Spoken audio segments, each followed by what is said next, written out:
નમસ્કાર મિત્રો સ્વાગત છે તમારું અમારી યુટ્યુબ ચેનલમાં। આજની વિડીયોમાં વાત કરીશું આજે તારીખ 25 જુલાઈ 2026 છે ત્યારે આજે ગુજરાતમાં કયા વરસાદની શક્યતા વધુ છે।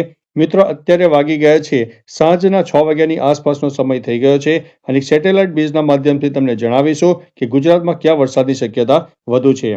પ્રથમ મિત્રો તમને મોટો અહેવાલ આપી દઈએ તો અત્યારે ઉત્તર ગુજરાત અને રાજસ્થાન સહિત પાકિસ્તાનના બોર્ડરીય વિસ્તારમાં વરસાદની સિસ્ટમ વધારે અનુકૂળ રહી છે અને જે તે વિસ્તારોમાં રેડ એલર્ટ આપી દેવામાં આવ્યું છે। મહત્વનું છે કે મિત્રો બનાસકાંઠા હોય, સાબરકાંઠા, મહેસાણા, અરવલ્લી ઉપરાંત પાટણ સહિત અનેક વિસ્તારમાં રેડ એલર્ટ આપવામાં આવ્યું છે, જેમાં 1 ઇંચથી લઈને 8 ઇંચ સુધીના વરસાદ આજે રાત્રે થઈ શકે તેવી સંભાવના છે। એટલે જે તે જિલ્લાઓમાં થોડી વધુ વોર્નિંગ છે અને ભારેથી અતિ ભારે વરસાદની સંભાવના રહેલી છે। બીજી તરફ મિત્રો ભલે સૌરાષ્ટ્રમાં તમને સિસ્ટમ ન દેખાય, પરંતુ સૌરાષ્ટ્ર અને મધ્ય ગુજરાતના પણ અનેક ભાગોમાં લો ક્લાઉડ ફોર્મેશન છે, જેના ભાગરૂપે થઈને અનેક જિલ્લામાં વહેલી સવાર સુધીમાં 1 ઇંચથી લઈને 4 ઇંચ કરતાં પણ વધારે વરસાદ થઈ શકે છે। મિત્રો આ વાત હતી આજે તારીખ 25 જુલાઈની।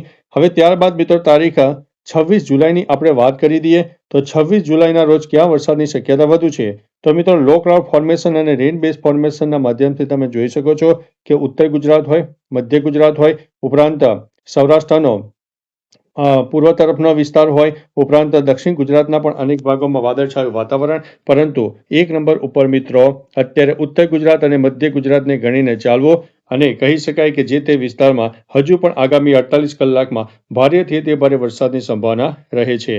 બીજી તરફ મિત્રો અરબી સમુદ્રના ભેજવાળા પવનો પણ જોરદાર મળી રહ્યા છે અને ગુજરાત અને તેની આસપાસ વરસાદની 4 નાની મોટી સિસ્ટમો સક્રિય થઈ છે, જેમાં બંગાળની ખાડી હોય, અરબી સમુદ્ર હોય, ઉપરાંત સાયક્લોનિક સિસ્ટમો હોય, તમામ પ્રકારની જે સિસ્ટમો છે ગુજરાતને અસર કરી રહી છે। મહત્વનું છે કે જ્યારે લો ક્લાઉડ ફોર્મેશન બને મિત્રો હવામાં ભેજનું પ્રમાણ વધારે હોય અને એક કહી શકાય કે એક પવનોની દિશા પણ અગત્યની છે। એટલે ઘણા બધા એવા પરિબળો છે કે જે વરસાદ લાવવામાં અનુરૂપ હોય છે અને 4 સિસ્ટમોની તાકાત એટલી મજબૂત છે કે ગુજરાતમાં હજુ પણ આગામી 2-3 દિવસ જોરદાર વરસાદ થઈ શકે છે।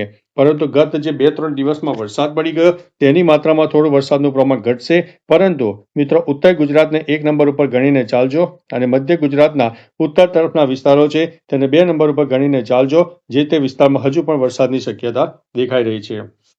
ત્યારબાદ મિત્રો તારીખ 27 તારીખની વાત કરી દઈએ તો 27 તારીખે પણ કહી શકાય કે ગુજરાતના અંદાજિત 50થી લઈને 80% વિસ્તારમાં લો ક્લાઉડ ફોર્મેશન સર્જાશે, જેમાં ઉત્તર ગુજરાત, મધ્ય ગુજરાત, સૌરાષ્ટ્રનો મધ્ય અને પૂર્વ તરફનો વિસ્તાર ઉપરાંત દક્ષિણ ગુજરાતના પણ અનેક ભાગોમાં લો ક્લાઉડ ફોર્મેશનનું પ્રમાણ વધારે રહેશે। કચ્છમાં ભલે સિસ્ટમ ન દેખાય, પરંતુ કચ્છમાં પણ સામાન્ય લો ક્લાઉડ ફોર્મેશન આવી જશે અને સૌરાષ્ટ્રના પણ અનેક વિસ્તારમાં લો ક્લાઉડ ફોર્મેશન જણાશે। એકંદરે મિત્રો એક સાર્વત્રિક વરસાદનો માહોલ સર્જાશે, પરંતુ આ જે વિસ્તારો દર્શાવે છે તે વિસ્તારમાં વરસાદની પ્રમાણ થોડું વધારે રહી શકે છે। ત્યારબાદ મિત્રો તારીખ 28 તારીખની વાત કરીએ તો 28 તારીખથી સામાન્યતઃ વરસાદનું પ્રમાણ થોડું ઓછું થશે, પરંતુ એક એવરેજ જે લો ક્લાઉડ ફોર્મેશન છે એ આપણને સામાન્ય રીતે જોવા મળી શકે છે। એટલે છૂટો છવાયો વરસાદ થઈ શકે છે, જે ગત 2-3 દિવસમાં ભારેથી અતિ ભારે વરસાદ પડ્યો તેની સરખામણીમાં ઘણો બધો વરસાદ ઓછો થઈ જશે। હવે મિત્રો લો ક્લાઉડ ફોર્મેશનના બેઝના આધારે તમને જણાવીએ તો તમે જોઈ શકો છો કે સૌથી વધુ લો ક્લાઉડ ફોર્મેશન ક્યાં છે તો ઉત્તર ગુજરાતના કહી શકાય કે 100% વિસ્તારમાં આ સિસ્ટમની અસર આપણને વધારે દેખાઈ રહી છે। ઉપરાંત મહારાષ્ટ્રના પણ અનેક ભાગોમાં વરસાદની સિસ્ટમ દેખાઈ રહી છે અને અરબી સમુદ્રનો ભેજ તો આપણને મળતો જ રહેશે। ઓવરઓલ મિત્રો કહી શકાય કે ઉત્તર ગુજરાતમાં જોરદાર વરસાદની શક્યતા આગામી 24 કલાકમાં હજુ પણ રહેલી છે। મધ્ય ગુજરાતના પણ ઉત્તર તરફના વિસ્તારો હોય, જેમાં ખેડા, પંચમહાલ, દાહોદ, આણંદ, વડોદરા અને છોટાઉદેપુરના પણ અનેક વિસ્તારમાં 1થી લઈને 4 ઇંચ કરતાં વધારે વરસાદ થઈ શકે છે, જ્યારે ઉત્તર ગુજરાતમાં જણાવ્યું તે પ્રમાણે 1થી લઈને 8 ઇંચ સુધીના પણ વરસાદ થઈ શકે છે। મહત્વનું છે કે આગામી તારીખ મિત્રો 26 તારીખની પણ વાત કરીએ તો 26 તારીખે પણ ઓવરઓલ કહી શકાય કે એક એવરેજ લો ક્લાઉડ ફોર્મેશન સર્જાશે, કારણ કે અરબી સમુદ્રનો ભેજ અને અરબી સમુદ્રમાં સર્જાયેલી સિસ્ટમના કારણે ગુજરાતમાં વરસાદની શક્યતા તારીખ 26 જુલાઈના રોજ પણ રહેલી છે। એટલે મિત્રો ઓવરઓલ આપણને વરસાદની તીવ્રતામાં આગામી 48 કલાકમાં ઘટાડો થશે, પરંતુ લો ક્લાઉડ ફોર્મેશનને કારણે અને હવામાં ભેજને કારણે આપણને વરસાદ મળતો રહેવાનો છે। ત્યારબાદ મિત્રો તારીખ 27 તારીખે જોઈ શકો છો કે ભારતના અંદાજિત 80થી 90% વિસ્તારમાં જે લો ક્લાઉડ ફોર્મેશન છે તેની શક્યતા વધારે દેખાઈ રહી છે. એટલે એ જે ક્લાઉડ ફોર્મેશન સર્જાશે એ રાજસ્થાનમાં તબાહી મચાવશે અને રાજસ્થાનના અનેક જિલ્લામાં 1 ઇંચથી લઈને 9 ઇંચ સુધીના પણ વરસાદ થઈ શકે છે, જેની અસર ઉત્તર ગુજરાતને પણ ખાસ જોવા મળવાની છે. એટલે કે મિત્રો ઓવરઓલ સાર્વત્રિક વરસાદનો માહોલ આપણને તારીખ 27 તારીખે પણ જોવા મળી શકે છે. મિત્રો મહત્વનું છે કે તારીખ 27 તારીખથી જ્યારે ગૌરી વ્રતનો પ્રારંભ થાય છે ત્યારે એક કહી શકાય કે તહેવારોની સાથે સાથે વરસાદી માહોલ પણ આપણને જોવા મળનારો છે. ત્યારબાદ મિત્રો તારીખ 28 જુલાઈની વાત કરીએ તો 28 જુલાઈએ પણ તમે જોઈ શકો છો તે પ્રમાણે રાજસ્થાનના અનેક ભાગો હોય, ઉત્તર ગુજરાતના પણ અનેક ભાગો હોય, મધ્ય ગુજરાતના પણ અનેક ભાગો હોય, જેમાં કોઈ વિસ્તારમાં 1 ઇંચથી લઈને 4 ઇંચ સુધીના વરસાદ પણ થઈ શકે છે.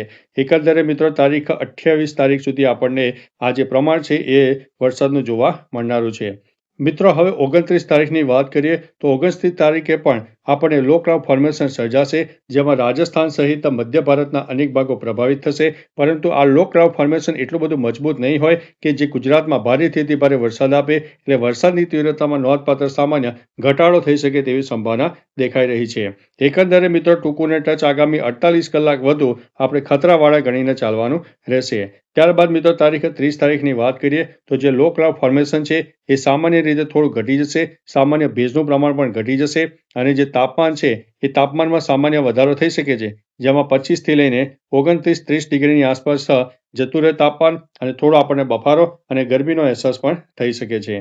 અને ત્યારબાદ મિત્રો તારીખ 31 જુલાઈની વાત કરીએ તો 31 જુલાઈએ પણ લો ક્લાઉડ ફોર્મેશન તો રહેવાનું જ છે, પરંતુ એક ભારેથી અતિ ભારે વરસાદ કચ્છ અને સૌરાષ્ટ્રમાં થોડો ઓછો જોવા મળશે. પરંતુ ઉત્તર ગુજરાત સહિત મધ્ય ગુજરાત અને દક્ષિણ ગુજરાતના અનેક ભાગોમાં છૂટોછવાયો વરસાદ પણ થઈ શકે છે.